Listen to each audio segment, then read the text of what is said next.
comisión directiva de OSPACA y de su sindicato SUTACA, le doy a ustedes la bienvenida a este taller que en el marco de talleres de hábitos saludables que la obra social viene desarrollando a lo largo del año, hoy tocó este tema tan sensible que es el cáncer ginecomamario.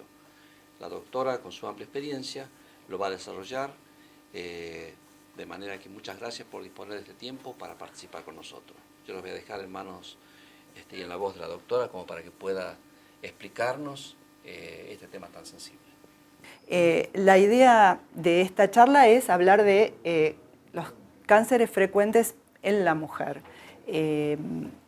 Los dos temas candentes son el cáncer de mama y el cáncer de cuello de útero. Si bien no son los únicos, son los que nos preocupan más a los médicos y a las pacientes, ¿no? La incidencia es elevada y yo les traje algunos datos como para que tengan idea, porque la verdad es que uno tiene fantasías con determinadas cosas y me parece que es importante saberlos. Es el más frecuente tumor en la mujer y es la primera causa de muerte en mujeres de entre 40 y 55 años, cosa que no es poco. Tenemos entre 15.000 y 18.000 casos nuevos al año en Argentina y eso es un dato fundamental a tener en cuenta. Son casos nuevos de personas que son diagnosticadas ese año y debemos saber que 1 de cada 8 mujeres lo vamos a padecer posiblemente. Por lo tanto, lo más importante de esto es el diagnóstico y el diagnóstico precoz. La sobrevida, lo que llamamos sobrevida en medicina cuando hay una enfermedad maligna, está directamente relacionado al momento en el que se diagnostica. Por eso insistimos los ginecólogos en que una vez al año las señoras hagan su control ginecológico y es realmente importante. Es la única manera que tenemos de encontrar todas las patologías tempranamente. Fíjense que si uno diagnostica la enfermedad con menos de 1 centímetro, que es chiquito, la sobrevida es del 96%, o sea, prácticamente todas las mujeres se curan. Es curable, es una enfermedad curable, pero eso disminuye en función del tiempo, en función del tamaño. Los factores de riesgo, hay una obviedad absoluta que es ser mujer, es un factor de riesgo, porque tenemos 2 mamas y tenemos hormonas, y nuestras hormonas son un poco nuestro enemigo en esto del cáncer de mama. La edad femenina es importante. Es una enfermedad que se diagnostica más en mujeres posmenopáusicas, pero es más grave en mujeres premenopáusicas, ¿sí? La historia familiar aumenta los riesgos. Hablamos de historia familiar cuando decimos primera línea, madres, hermanas, tías. Y eso aumenta nuestro riesgo, no necesariamente porque haya las famosas mutaciones genéticas. Todos habrán leído y escuchado la historia de Angelina Jolie, por ejemplo, quien tiene una historia familiar de cáncer de mama y de cáncer de ovario, ligada a esta mutación genética que está mencionada, que le llamamos BRCA1 y 2. Ese tipo de mutaciones muy específica está en un porcentaje bajo de la población, en el 4% de la población, y tiene una incidencia determinada en diagnóstico de cáncer de mama antes de la menopausia. En general, los tumores de mama diagnosticados luego de la menopausia, si bien aumentan el riesgo familiar de las mujeres de la familia, no están ligados a esa mutación genética que genera un riesgo mayor o una gravedad mayor. Es lo que es menos frecuente. Lo que pasa es que, bueno, justo pasó lo de Angelina Jolie y se generó toda una psicosis alrededor del tema. Hay un grupo muy puntual que puede beneficiarse con la determinación de este tipo de mutaciones y eso son cuestiones que uno tiene que hablar con su propio médico en función de los antecedentes, ¿no?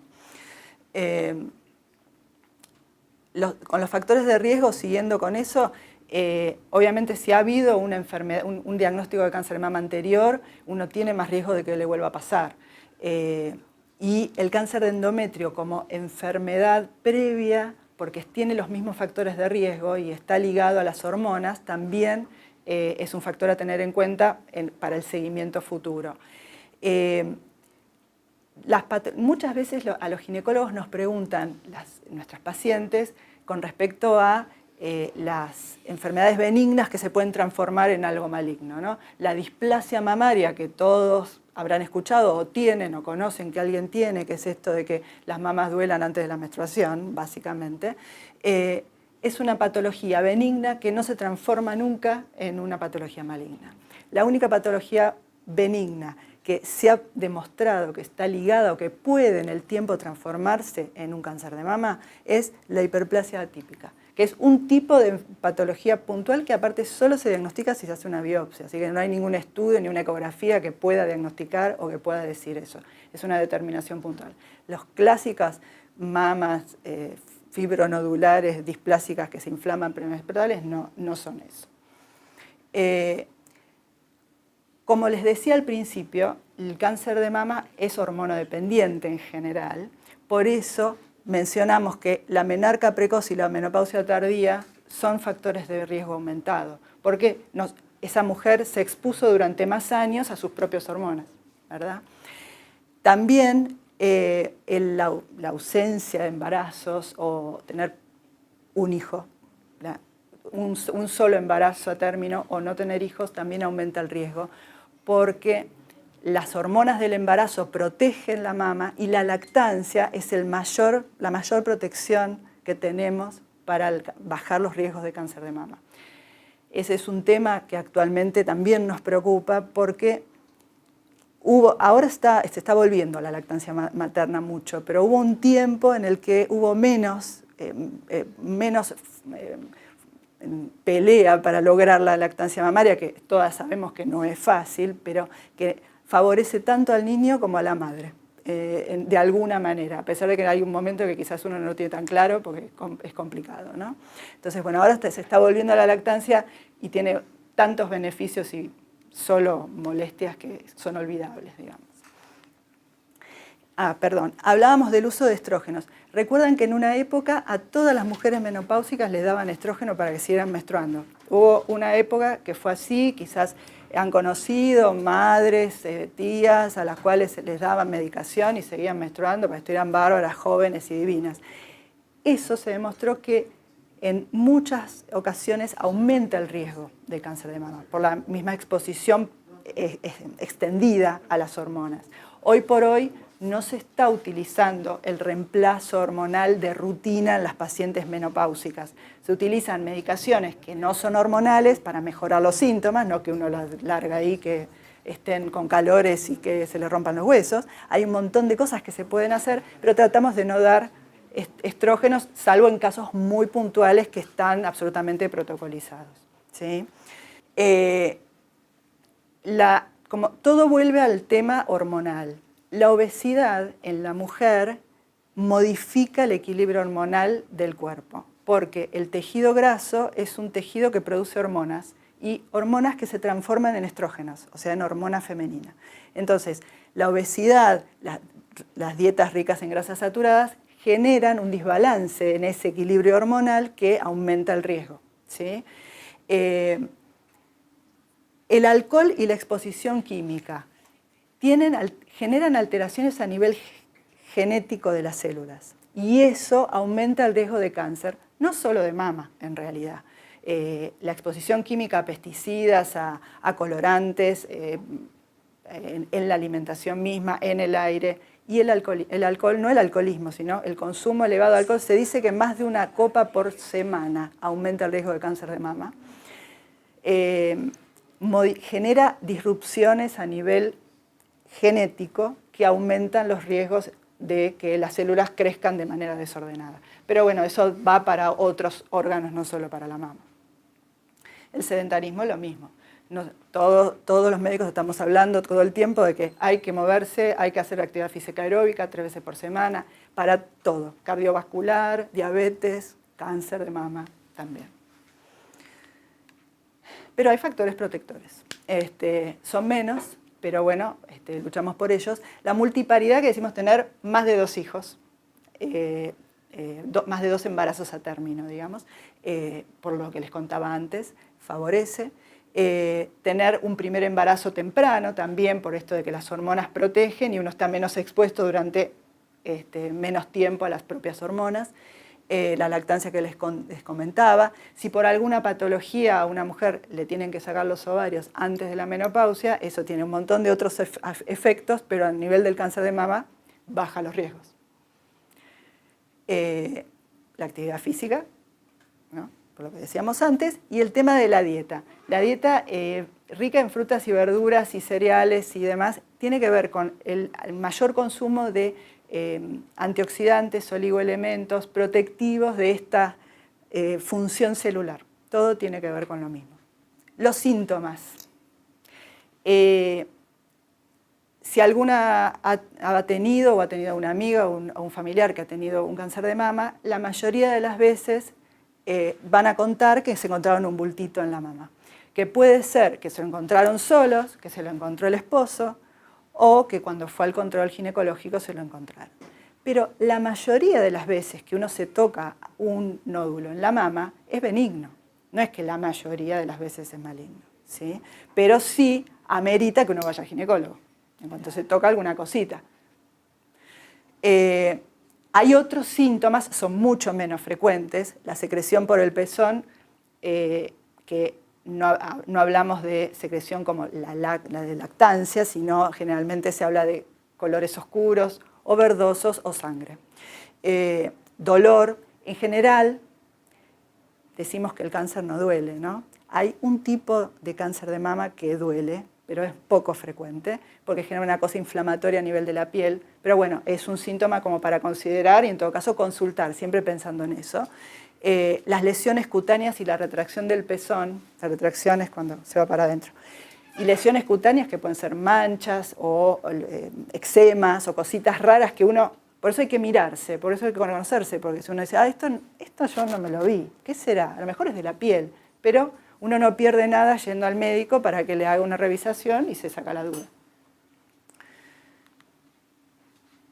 Para el diagnóstico, la mayoría de las veces que uno se conozca y se vea, se revise, por lo menos cada 2 meses, no, obsesivamente cada vez que se baña, no, eso no tiene sentido. Las mujeres que menstruan, si se van a revisar, se tienen que revisar lejos de la menstruación, porque el momento de la menstruación es el momento, o los días previos y los días de la menstruación son los días en los que las mamas están más inflamadas, más molestas, pueden aparecer o dar la sensación de tocar cosas que no existen. Entonces, en general se recomienda hacer una revisación en la semana posterior a la menstruación. Y hacerlo, qué sé yo, cada 2 meses, ya después lo vamos a ver más en detalle. El 70% de los tumores se detectan con el autoexamen mamario, no es menor. El control médico periódico, por supuesto, 1 vez al año hay que ir al ginecólogo. Y en función de los hallazgos o de los antecedentes, el médico va a decir si hay que ir más seguido. Pero 1 vez al año por lo menos hay que ir. Los estudios de rutina para el diagnóstico precoz del cáncer de mama son la mamografía más la ecografía mamaria. La mamografía ve cosas que la ecografía no ve y la ecografía ve cosas que la mamografía no ve. Entonces se hace el combito. Eso es lo que se recomienda desde la Sociedad de Mastología. Ambos estudios juntos en el momento y después evaluados por el especialista nos van a dar el diagnóstico en el 99% de las oportunidades, por lo menos. Los demás estudios son de seguimiento posterior, luego de haber tenido un diagnóstico determinado. La resonancia nuclear magnética se usa a veces en pacientes que tienen prótesis mamaria, donde se necesita aclarar alguna imagen que en la mamografía por la prótesis puede ser que no se vea tan bien. Y los demás, lo que están nombrados como marcadores tumorales, son análisis en sangre que se hacen como seguimiento luego de haber hecho el tratamiento de un tumor de mama. No es de diagnóstico, ¿sí? Bueno, para que tengan una idea de la imagen, esto es una mamografía, no se ve porque es una pantalla. La mamografía se ve un nódulo con aspecto irregular, no es una bolita redondita, ven que los bordes son medios así, y en el esquema lo que tratamos de mostrar es que bueno, un tumor de mama de esas características va a estar conectado con un montón de ganglios, ¿ven? Y lo que uno trata de ver, de hacer el diagnóstico muy temprano, porque cuanto más temprano se hace el diagnóstico, menos probabilidad hay de que se nos largue alguna celulita para afuera, ¿sí? Entonces, bueno, la mayoría de las veces que uno encuentra un ganglio en una axila no es por un tumor de mama, sino es porque se quemó con el horno cuando fue a cocinar o porque se comió los pellejitos de las uñas, no es otra cosa. Pero son las zonas donde se derivan eventualmente las células. Conductas preventivas, vamos a volver a lo mismo, pues como todos decimos lo mismo todo el tiempo y es la única manera que a lo mejor nos entren todos en la cabeza. Consumo de fibras, frutas, verduras, cereales, grasas poliinsaturadas. Los argentinos comemos carne, basadito y picadita. Todos comemos eso y nos encanta. Tenemos que comer más pescado. La población con menos incidencia de cáncer de mama en el mundo son las japonesas, porque ellas comen pescado, absolutamente, y además soja, que la soja es un estrógeno natural, fitoestrógeno se llama, que baja los riesgos de cáncer de mama y además de paso las mujeres japonesas tienen pocos síntomas menopáusicos por ese tipo de alimentación que tienen. La soja, limitar el consumo de alcohol y de tabaco, el tabaco en general también por esta cuestión de es carcinogenético de un montón de lugares del cuerpo, de la mama, después vamos a hablar del cuello también, de la vejiga, de la boca, de la lengua, no hay que fumar, en resumen. Lo digo como ex fumadora, ¿no? Así que cuesta, pero vale la pena. Aumentar la actividad física aeróbica es fundamental para todo, y para esto también, porque además purifica, circula, hace bien en todos los aspectos. Limitar la exposición a pesticidas es una fantasía, en realidad, porque hoy por hoy, salvo que uno coma orgánico, recontraorgánico, tenga mucha plata para comprarse todo orgánico, es difícil. Pero bueno, tratar de mirar, de fijarse, de lavar muy bien las frutas y las verduras, comer las frutas peladas, porque ahí es donde se concentra la mayor parte de los colorantes y los pesticidas. Bueno, el consumo de la terapia hormonal de reemplazo, como les comentaba antes, en casos puntuales determinados tiene su indicación, pero no de rutina para todos los pacientes. Acá hay un esquemita que, como para tener la idea de cómo sería nuestro autoexamen mamario. Lo primero es mirarse frente a un espejo, porque hay que mirarse los bordes de las mamas, conocerse, generalmente con los brazos así, con los brazos en jarra, se dice, ¿no? Así. Y luego levantar los brazos para poder ver cómo se modifica esto de las retracciones en la piel o que uno se mira derechito y capaz que hay una parte de abajo que no se la termina de ver, cuando levantas las manos se ven mejor y ver si algo se tironea, si algo se ve diferente a lo que uno supone que debería verse. El examen se hace de pie o en la cama, recostada, siempre con un brazo así, y uno se palpa de manera tal que, fíjense, en las tres direcciones, para arriba, para abajo, de afuera hacia adentro y alrededor, siempre pasando por el pezón, porque abajo del pezón también puede haber cosas, hay que tocar todo. Obviamente la primera o la segunda vez que uno se haga un examen mamario, un autoexamen mamario, no va a saber qué está tocando, va a tocar todas bolitas, cositas, cosas duritas, que muchas de esas cosas duritas son las costillas que están abajo, entonces no hay que asustarse ni nada, pero a medida que uno se acostumbre a hacerlo como una rutina, se va a conocer y va a reconocer qué cosas, o a veces si no, hacer un primer autoexamen con la ginecóloga para que le enseñe alguna cosita. Mira, fíjate, esto que tocas acá es tal cosa, es de tener la costilla, no te preocupes, y ya después hacerlo, ¿sí? El autoexamen a partir de los 20 años, así que hay que hacer campaña con las chicas, pues aparte uno cuando es joven piensa que nada le va a pasar, entonces hay que insistirles. Después cuando nos vamos haciendo más grandes nos damos cuenta que las cosas sí pasan, pero bueno, hay que insistir ahí. Se recomienda, pero eso según los profesionales, una mamografía basal alrededor de los 35 años, para tener una idea de cómo es, de cómo está. Después no se sigue haciendo y a partir de los 40 sí se recomienda hacer una por año, ¿sí? En general, hasta los 40 años el control mamario es el examen mamario que hace el ginecólogo y una ecografía mamaria. A partir de los 40 incorporamos la mamografía. Y fíjense esto qué interesante. Si hay antecedentes familiares, o sea, si mi mamá tuvo cáncer de mama y se lo diagnosticaron a los 50 años, a mí me tienen que empezar a hacer mis controles a partir de los 40, y si lo tuvo a los 45, a los 35, así, 10 años antes. Es muy importante. Y como les decía, la ecografía mamaria siempre junto con la mamografía. Siempre, nos falta una pata si tenemos solamente la mamografía, porque alguna cosita... La mamografía no ve quistes, por ejemplo. Uno puede ver cositas, sombritas, pero no sabe si tiene líquidos, si son sólidos, y con la ecografía uno aclara y se queda tranquilo. Entonces, está bueno con las dos cosas. Otros cánceres ginecológicos.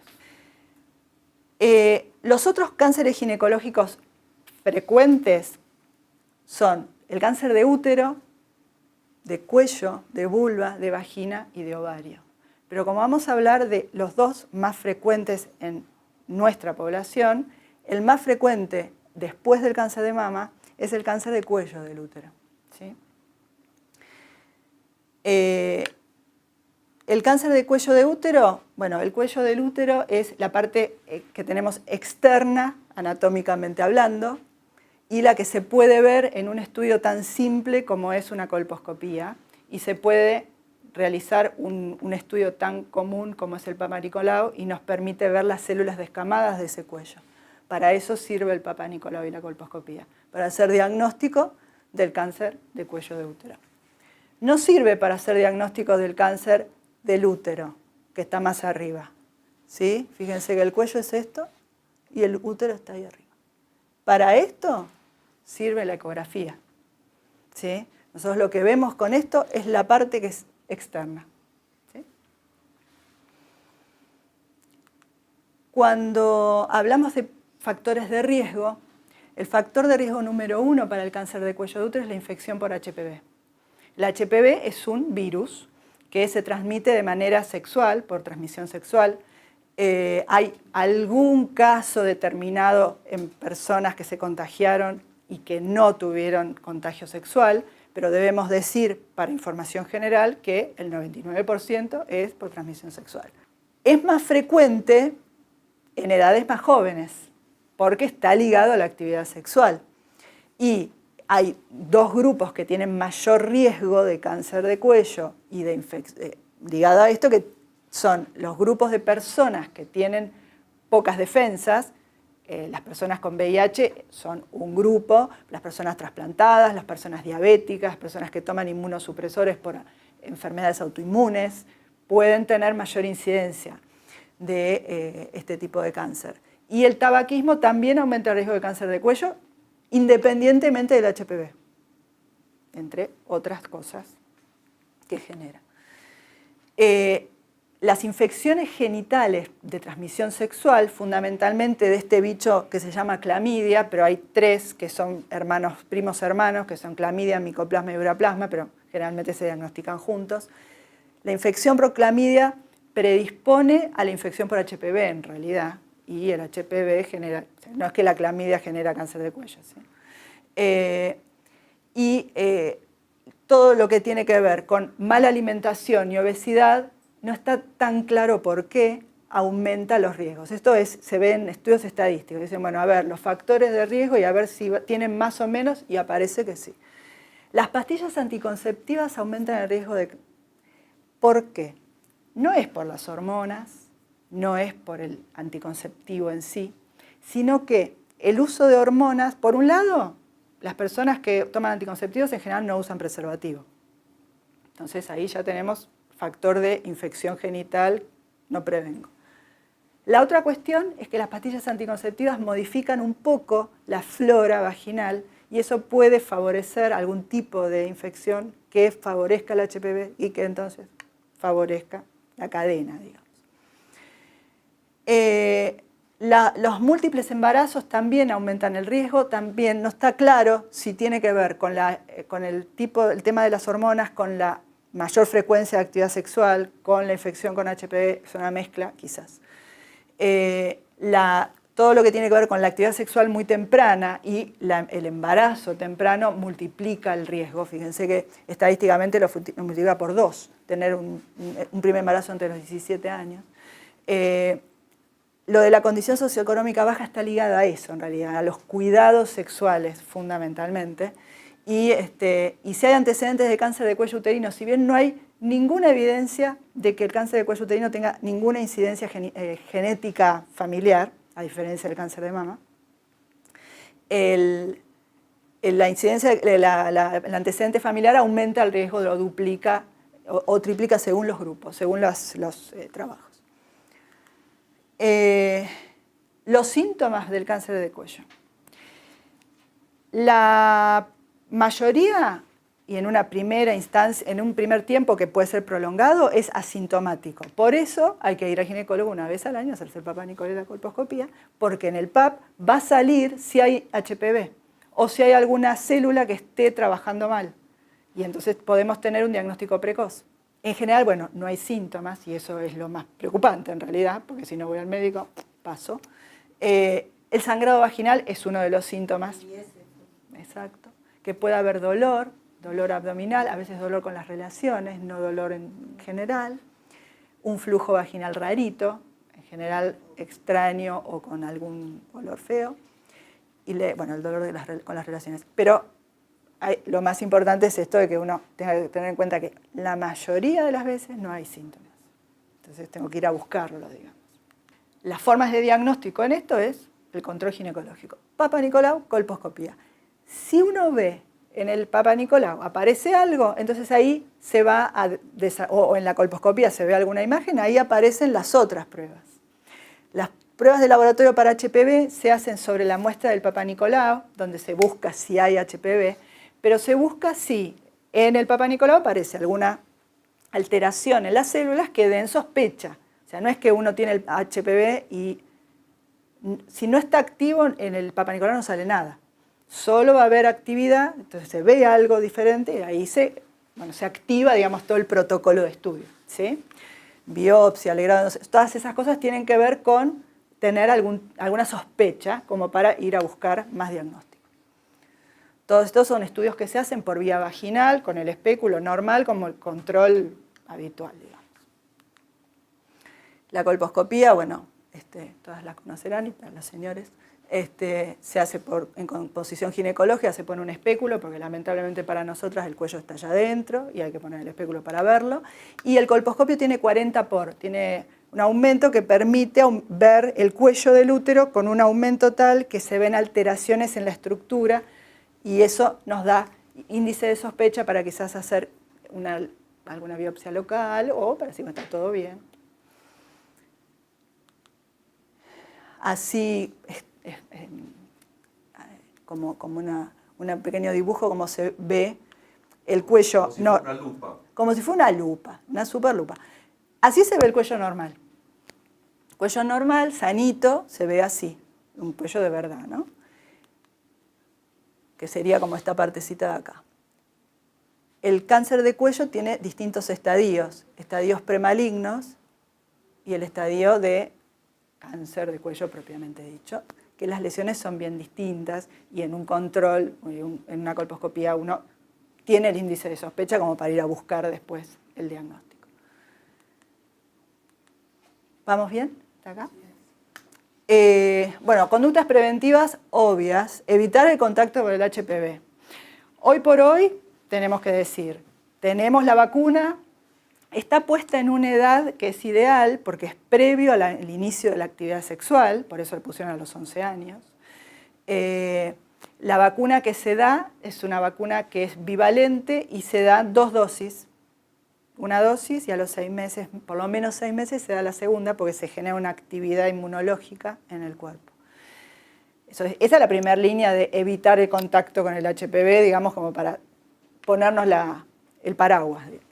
Ahora, en general es el uso de preservativo, porque siendo una enfermedad que se contrae por transmisión sexual y diciendo que las infecciones de transmisión sexual también me aumentan el riesgo del HPV y del cáncer de cuello, en realidad el preservativo es la mejor forma de prevención. Y no estamos hablando de HIV, que también sumemos, ¿no? Un montón de otras cosas. El tema de la promiscuidad sexual aumenta los riesgos y porque las conductas sexuales desprolijas aumentan el riesgo del contagio. Debemos considerar que, y no estamos hablando de esto ahora, pero como información, el HPV se puede transmitir por sexo oral y es uno de los factores de riesgo de cáncer de boca y de lengua, por ejemplo. Entonces hablamos de preservativo y hablamos de conducta sexual, sobre todo en los jóvenes, es muy importante, y en las mujeres más grandes que luego de sus divorcios empiezan a tener algún tipo de actividad sexual nuevamente con personas desconocidas. Son como dos grupos de mayor riesgo y hay que tenerlo en cuenta. Bueno, como les decía, es el único que se puede prevenir con una vacuna, así que vale la pena definitivamente. El asunto es qué pasa con las personas que ya no tienen 11 años. ¿Qué hacemos con la vacuna? Los trabajos hablan de hasta los 25 años, pero en general lo que se recomienda si una persona ya tuvo actividad sexual es primero buscar si tuvo contacto con las cepas o no, hacer una hibridización, se hace como un Papa Nicolau y se busca ahí, porque si ya tuvo contacto con las cepas no tiene sentido la vacuna, digamos. Pero si no tuvo, puede vacunarse más allá de los 25 años, de hecho. Lo que pasa es que, bueno, obviamente son vacunaciones que están cubiertas como está planificado en el calendario. Fuera de eso no, porque no hay una indicación médica más allá de esto que estamos hablando de la prevención. Como les contaba, bueno, hay dos tipos de vacunas, la cuatrivalente que lo que tiene es los dos cepas que generan condiloma y los dos cepas que generan más frecuentemente cáncer de cuello. Y las edades recomendadas de los trabajos son estas, ¿no? Entre los 9 y los 26. Entre los 9 y los 15, no quiero hablar de género, pero hasta los 15, dicen que los varones parece que después de eso ya tienen actividad sexual, entonces no se pueden vacunar. Pero eso salió en los trabajos. Pero bueno, en realidad, como les decía, tantos varones y mujeres, hasta los 25 años sería una cosa lógica. Y la otra, que es la bivalente, que apunta a las dos cepas oncogénicas más frecuentes. Esta es la que se está usando en el calendario de vacunación, se da una y se repite la dosis por lo menos 6 meses. No antes de los 6 meses, para generar una activación inmunológica. No está claro si después en el tiempo hay que revacunar, por ejemplo, porque la vacuna del HPV es relativamente nueva y los seguimientos no son tan prolongados todavía. Bueno, todavía no ha aparecido si en un tiempo, cómo se hace el seguimiento a largo plazo, ¿no? Todavía eso no sabemos. ¿Vamos bien? ¿Hasta acá? Perfecto. Entonces, recomendaciones. Para el cáncer de cuello, consulta médica periódica, no sé si lo habías dicho, una vez por año. Papa Nicolau a partir del inicio de la actividad sexual. ¿Sí? Las chicas no necesitan ir al ginecólogo antes de la actividad sexual. En general, uno recomienda a las madres, yo que ahora ya tengo a mis pacientes que atendí antes y tengo las hijas que atiendo, en general, si tienen menstruaciones regulares y están bien, general uno dice, bueno, que vengan a charlar cuando quieran saber algo de la anticoncepción, así charlamos un poquito, y una vez que empiezan a tener relaciones sexuales, tienen que ir al ginecólogo una vez al año, como para tener su control de Papa Nicolau. Luego de los 70 años, si uno tuvo controles normales en los últimos 10 años, dicen las recomendaciones que no es más necesario hacer Papa Nicolau. ¿Qué sé yo? Seguimos haciendo. En realidad uno no sabe, tampoco a veces uno no sabe en qué situación personal está cada paciente. Las mujeres tenemos nuestra vida se ha extendido y somos jóvenes muchos más años, entonces a lo mejor estos 70 eran de antes y ahora tengo pacientes que están muy de novia, así que entonces bueno, sí, siguen haciendo sus controles. Y bueno, creo que con esto terminamos. Espero que les haya servido y que, bueno, por supuesto, si tienen cualquier pregunta, estoy a disposición para responderla.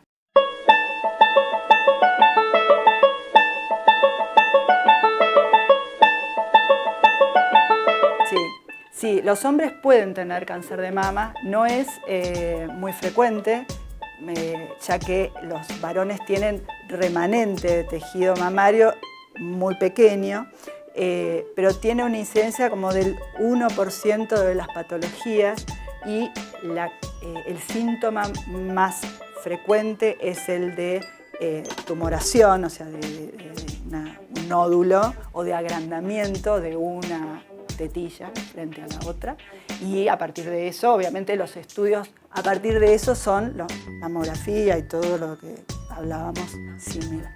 También se puede hacer mamografía, tienen menos para agarrar, pero cuando hay una sospecha, ¿no? Si no, no, obviamente.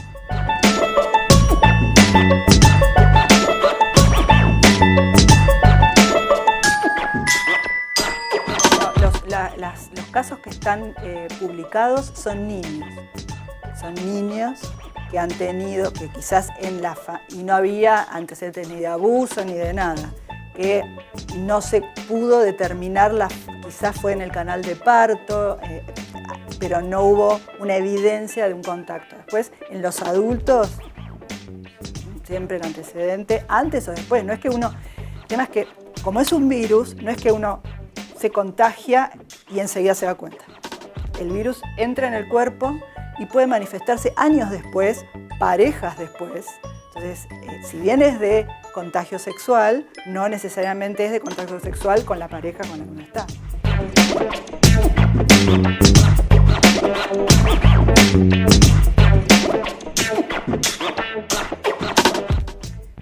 Si la mujer tiene un diagnóstico de HPV activo, se hace una cesárea, intentando que el niño no pase por el canal de parto para que no se contagie. Porque en realidad el bebé, si bien está cerca del cuello, ¿no? Está por ahí, pero está totalmente protegido, cerradito en su cápsula, y solo tiene riesgo del contagio en el momento del parto, cuando se rompe la bolsa, y entonces se saca por cesárea para evitar el contagio. Estos talleres tienen como objetivo principal darles alguna herramienta, algún dato importante para que ustedes puedan hacerse un autocuidado, pero fundamentalmente llevarles el mensaje de que la prevención es importante, porque hoy ya nosotros no vemos pacientes que vengan con un cuello de útero destruido, en un estado avanzado, porque justamente la prevención evita de que lleguen tardíamente a la consulta. Tal vez en algún lugar alejado de este inmenso país pueda ocurrir, pero que tengan dificultades para el acceso, claro, ¿no? A veces. Accesibilidad Sí. Y todo esto, pero si no, esto se previene, la cirugía por ahí es más pequeña, Absolutamente. Es distinto de lo que pasaba en otros momentos. De manera que es la prevención, y esto es lo que desde la obra social siempre se les trata de transmitir a todos los que participan en los talleres, es que prevenir, como dice acá Ramón Carrillo, es la base de esta obra social, ¿no? Si nosotros, y lo decía Ramón Carrillo, si tenemos los hospitales llenos de pacientes, es porque hemos fracasado, ya se enfermaron. Entonces, evitar que alguien tenga una patología mamaria, que son mutilantes, que son terribles, se puede evitar con estas maniobras tan simples que explicaba la doctora, que es el autocuidado, el examen periódico a su médico. Entonces llegaremos oportunamente a un tratamiento y será abordado de una manera distinta que a veces haciendo amplias mastectomías bilaterales con vaciamiento ganglionar, que es terrible, es terrible. Entonces, bueno, si estos conceptos más o menos quedaron claros, quiere decir que hemos cumplido con el objetivo del taller. Hemos tenido éxito. Muchas gracias por la participación. Gracias.